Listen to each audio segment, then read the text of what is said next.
of... Boya Chaka! Hey! PartyGammon.com. Everyone's playing. With the guaranteed prize pool of $1 million and 128 of the world's finest backgammon players waiting in the wings, this promises to be an exciting tournament. Here on Paradise Island in the Bahamas, this is the PartyGammon.com Million.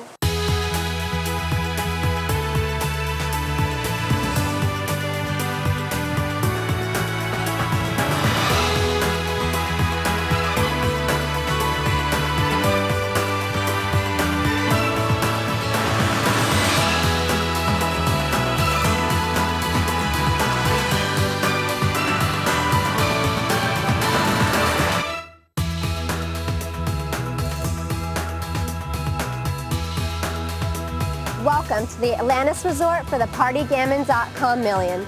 Over the next 5 shows, alongside highlights of this first ever $1 million event, we will guide you through the ins and outs, the do's and don'ts, and the doubles and redoubles of this fast and exciting game of backgammon. We'll also hear from our top players and get an insight on how to play the game, from the basics of setting up a board to opening moves and strategies. Let's take a look at some of the names and faces of those who will be rolling the dice this week.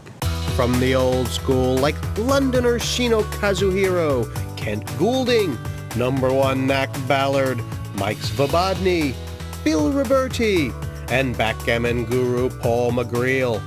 Plus, ones to watch like Argentinian Leo Fernandez, the reigning world champion Philip Vishager, New Yorker Falafel, and Russian socialite Victoria Smirnov. Germany is a strong backgammon nation, and Andreas Martin plus Andreas Humpke bringing to bear. And from Denmark, Morten Holm and Sander Liloff contributing to the Scandinavian presence. Before the draw is made and the backgammon boards are set, the tournament begins here as the cocktail of players join together for the opening party on the royal deck. A who's who of backgammon have descended on the Bahamas, everyone looking to become the inaugural winner of this event. I think it'll be won by somebody in their 20s. There's a lot of stamina, a lot of pressure, and it's going to be many, many days of competition, like day and night, and I think that there's sort of an emphasis on youth. My expectations to win this. I guess I'm considered one of the top contenders, which is kind of nice. But still, I have to go a long way to win. Every single player has come out of the woodwork from nowhere. Like for the last 3 years, no one's turned up to any tournaments, and now like all the best players in the world are here. Everyone wants to win it, and it's a decent prize worth shooting for. James Vogel there, one of England's brightest prospects at the PartyGammon.com Million, and we caught up with him at the Drones Club in London. From the 70s up to about 96, there was no development in backgammon. Everyone played the same way. Now all of a sudden the computer programs have shown us that hitting is right. You've got to be very aggressive, go for blitz positions, try and win the game quickly, and take a lot more risks. The best thing for a beginner to do is just play. The more you play, the better you get. Now backgammon, now that it's reached online, an amateur can play anyone, from other amateurs up to professionals. They can enter tournaments, they can learn. They can practice, they can play for any stake they like. It could be for fun, it could be for thousands of dollars. All the backgammon players of the past, the best players in the world, you've got Eric Seidel, Gus Hansen. You know, these were the best backgammon players in the world. They totally quit the game. They moved over to play poker. Why? Because the money's bigger. They probably both enjoy playing backgammon more. It's a more interesting game. Poker, you have to pass, pass, pass. Occasionally you have a big hand, whereas backgammon, you're in the action every go. You're going to make 20, 30 decisions a game. It's quick. You know, your mind's constantly at work. Is this play better than another? It's all about risk-reward. The problem was people weren't playing for big enough stakes. That's why this tournament is so exciting. Being in the Bahamas and having a tournament with $1 million prize money, you know, this is what's going to generate interest in the game again, because this is going to attract all the sort of best minds, the best games players in the world to come back to backgammon. Now let's take a look at setting up the board and those first moves as we guide you through the basics. Hello, my name is Julian Wilson. It's my voice you're going to hear alongside that of Kent Goulding when we start commenting on the live play. Now to help you all to follow that play and to understand how the game is played and how the tournament operates, we've put together a series of tutorials. There'll be one per program, and in the fifth, the final coverage, will summarize the lessons learned so far. In this, the first program, we're going to look at the basics. The board, the rules, the etiquette, and how you play. Backgammon is played on a board consisting of 24 narrow triangles called points. The board is divided into 4 quadrants, each player's home and outer boards. These are separated from each other by a ridge down the centre called the bar. The point furthest away for one player is their 24 point, and it is also their opponent's 1 point. At the start of each game, a player has 15 checkers of his own colour. 2 on the 24 point, 5 on the 13, 3 on the 8 and 5 on their 6. Each player uses 2 dice. A doubling cube with the numbers 2 to 64 is used to raise the stakes of the game.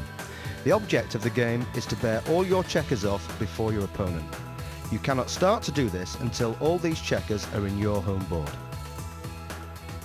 There's nothing about a backgammon board that indicates which direction you should play in, and that's because it doesn't matter. You could set this board up the opposite way around.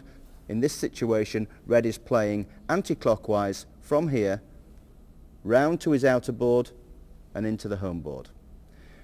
Black's position is a mirror image of red's.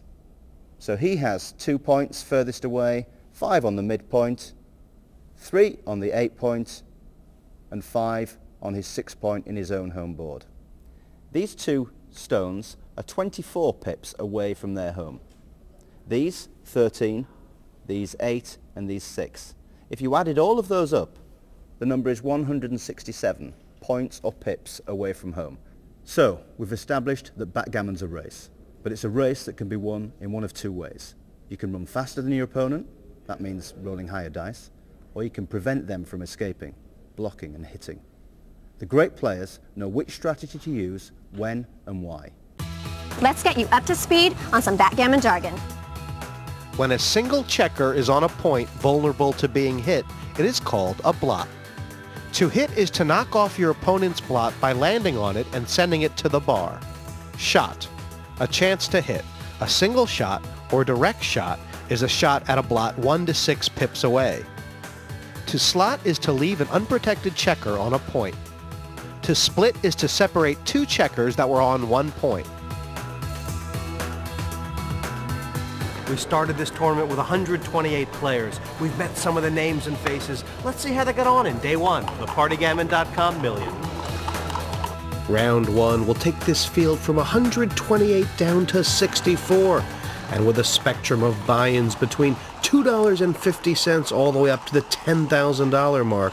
You know, everyone was looking to get on that there, a 16 cube in the first round match between Sander Liloff and Masayuki Mochizuki. It was only the second game. And the Japanese man there taking the cube, that would mean the winner of this game wins the match. First round matches only to 15 points, so you don't see this too often. Both players' heads bent in concentration, knowing that just one backgammon game would mean who moves to the second round. They call Liloff one of the best young backgammon minds in Denmark and perhaps the world. And after a very tense bear-off, it was Liloff getting his chips off first and winning perhaps the most exciting matchup of the first round. Have you ever played a 16 cube in a tournament before? Yes, I have, but not in the second game. This is my first time ever beating Moshi, actually.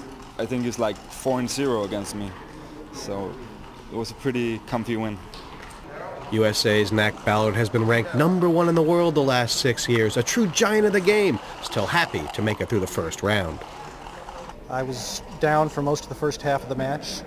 I was trailing 5-10, then I caught up 10 all, and then I basically won the next 5 points. I won 10 points in a row. 2 PartyGammon.com internet qualifiers head-to-head in their opening match. American Joshua Wiegensberg there, head up against Dane Steen Gronbeck. It was Gronbeck who progressed to the last 64. He paid only $35 to enter online and win his seat in the Bahamas. American Mike Svobodny, a true backgammon stalwart, well respected for his game and his crazy gambles. But laurels mean nothing, and he still had to gut out a close one in the end.